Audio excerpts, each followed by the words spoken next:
imprégnés qui dans sont, la culture. qui sont responsables? Qui sont les responsables?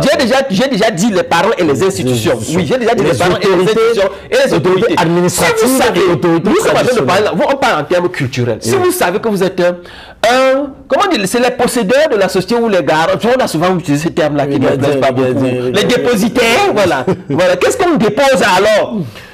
On constate que dans ces endroits où on dépose, la tradition est déposée, on parle le français, on communique en français. Visitez tous ces endroits-là. Dites-moi là où vous avez trouvé un enfant de 5 à 10 ans, ou de 5 à 15 ans en train de parler la langue de cette communauté-là qui est supposée y être déposée.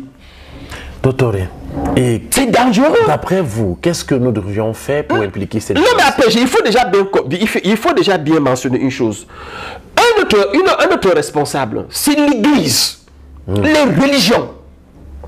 Donc, les religions occidentales ont été tellement futées et intelligentes qu'ils ont su que là où on dépose les traditions au Cameroun, puisqu'il y a une distraction, il y a une évasion, il y a une fragilité, le ballon passe même pas dans un savant dans les filets. Qu'est-ce qu'ils ont fait? Ils ont volé ça petit à petit. Ils ont récupéré dans des maisons qu'ils appellent les églises, qu'ils considèrent comme églises. Et bien sûr, ils ont vendu un bon Dieu, ils vendent correctement. L'enfant qui grandit jusqu'à 15 ans, il voit en celui qui va protéger un Jésus, un blanc, quelqu'un qui va le sauver. Et il est né. Donc il est né d'autres traditions. Mais quelqu'un lui a dit que non, comme tu vois là, il y a un autre beaucoup plus super, mais il a cru. On a volé petit à petit. Or, il n'y avait personne pendant son évolution pour lui communiquer, ne serait-ce qu'une fois par semaine, ne serait-ce même qu'une fois par mois. Personne n'était là pour lui rassurer. Attention, ceux qui te protègent là sont nés dans ce village, ils sont ici, c'est nous, c'est eux qui te protègent. On n'a pas inculqué ça en l'enfant. Ils ont délaissé et les autres ont volé petit à petit. Et l'autre conséquence, et de quoi j'ai vraiment peur, c'est que justement, ces pouvoirs-là, locaux seront transposés ailleurs. Et oui, bien sûr, et à la longue, qu'est-ce qui va se passer? Là où on dépositait les traditions sera juste des endroits où de temps en temps, si tu n'es pas coincé, tu n'y passes pas. Sinon, tu y vas faire quoi? Et c'est lamentable parce que on a oublié qu'on devrait faire de ces endroits des lieux de pèlerinage. Et quand on dit lieu de pèlerinage, ça veut dire c'est un lieu où l'argent tourne. Sans argent, vous pouvez où? Qui vous dit que l'argent ne fait pas du bien? L'argent fait du bien, ça vous vit comment? Vie alors sans argent, je vois. Derrière chaque culture, chaque religion, il y a de l'argent, du business. Il y a du business. Il y a du business. Alors, ceux qui sont justement les gardiens, je pourrais vous appeler spiritualité et tout, s'ils n'ont pas encore compris que c'était un bon capital pour eux, pour se faire du business, pour eux-mêmes être autonomes et pour le bien de la communauté, qu'est-ce qu'on va faire? Les pasteurs et tout, ils ont volé cela. Ils devraient dans ces endroits-là de déposition de la tradition, créer des antennes et une dynamique capable de pouvoir inculquer dans la mémoire, dans le conscient, le subconscient, le mindset de leur sujet que celui qui va protéger, c'est quelqu'un qui est dans ce village-là, il est le représentant de ce village-là. Et tous les jours, voilà, s'il croit en eux, s'il croit en ces gens-là qui le protègent, voilà, il va évoluer, qu'en fait, il est le fruit, le cordon ombilical de cette terre-là. Et que son sang, c'est dans cette terre-là. Ils n'ont pas reçu ce message-là, ils ont reçu ailleurs. Comment est-ce qu'ils ne vont pas voler? Ils vont voler ailleurs. C'est très simple. Vous avez parlé de culture et des morts, M. Mbonying. Mais quand il y a un mort dans notre communauté, qui célèbre plus le mort? Est-ce que vous savez que quand mon père est décédé, à ça, là, nous avons voulu tuer le porc pendant qu'on était en train de préparer le porc à Koumata pour distribuer aux gens et célébrer, rendre hommage à nos ancêtres.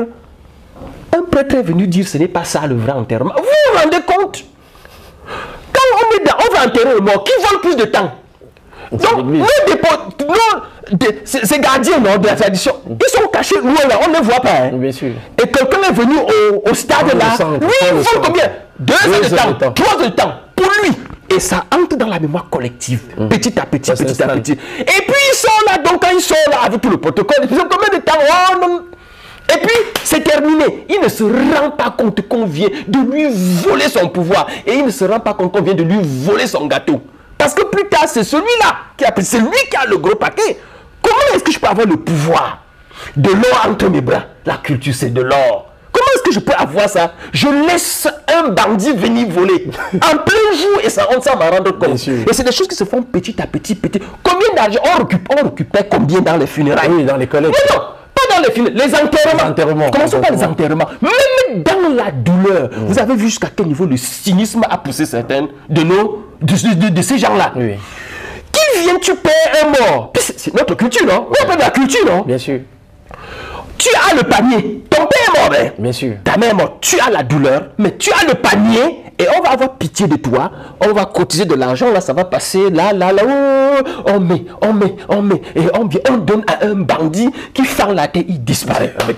Bon, est-ce que chez nous c'était comme ça là qu'on disait au revoir aux morts? Aujourd'hui, il n'y a plus le temps de pleurer nos morts. J'ai commencé l'italien, la langue italienne, langue et culture. C'était ici à l'université de Caen. Mon premier enseignant s'appelait Clélia Ferrini. Elle était italienne. Et qu'est-ce qu'elle nous parlait? Qu'est-ce qu'elle nous disait à propos de la culture, de la célébration du mort chez nous? Et qu'elle l'admirait beaucoup. Parce que quand nous perdons un mort, notre société traditionnelle est tellement, je vais dire, tellement organisée au point où on donne l'opportunité aux familles, aux proches, aux amis, de pleurer et de dire ce qu'ils veulent, donc de réciter toute la poésie, et après au moins la douleur est atténuée. Parce que tu sais que tu as pleuré, t'ont disparu, tu as disparu. Aujourd'hui, on ne le fait plus. Parce qu'on a voulu la langue, on a voulu la façon de pleurer. Non seulement on a voulu la langue, puis on ne peut plus faire le poésie à la Yemba. Il faut aller louer les femmes, alors que dans chaque maison, on peut trouver une femme qui entend le deuil et qu'on réplique, non. Aujourd'hui, il faut fouiller. Aller louer les femmes pour qu'ils viennent. Elles font ça symboliquement. Donc déjà, personne ne pleure plus. Les jeunes générations, ils ne pleurent plus leurs parents. Est-ce qu'en Afrique, est-ce que dans la maison on pleure parents? C'est comme ça qu'on pleure chez nous. On pleure. On soulève les lunettes. Et puis on me dépose. C'est comme ça qu'on pleure chez nous. Ça veut dire quoi? Clélia Ferrini, mon enseignant de langue italienne, disait: quand tu as l'opportunité de pleurer ton mort, oui, bien sûr. Pleure, exprime-toi. Exprime-toi. Est-ce que c'est le cas? Non, parce que elle disait en comparaison à la culture italienne, que eux là-bas, le mort, on l'étouffe. Donc ça veut dire que tu n'as pas cette opportunité de t'exprimer, et ça veut dire que ça te détruit progressivement, ça te ronge à l'intérieur et tu finis même par mourir. Alors que chez nous, c'est pas ça. Il y a déjà ça. De deux, au-delà de pleurer comme s'il y a la communauté qui se regroupe et on t'assiste. Une communion. Une communion en fait. On t'assiste, on te soutient. Ça veut dire la compassion. Mais on a organisé les choses. Aujourd'hui, c'est quoi? Donc non seulement on perd la langue à travers laquelle on ne peut plus exprimer la poésie lyrique, la poésie de la douleur, mais aussi, il y a un bandit qui vient, il occupe carrément l'espace. Regardez le jour d'enterrement. 4 heures de temps à un individu. À un seul individu qui parle. Ça, c'est une colonisation. C'est tellement, c'est pire.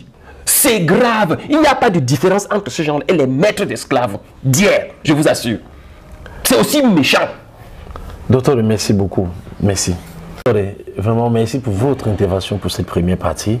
Elle était vraiment très pertinente. On va profiter rapidement pour faire un coucou à ceux-là qui...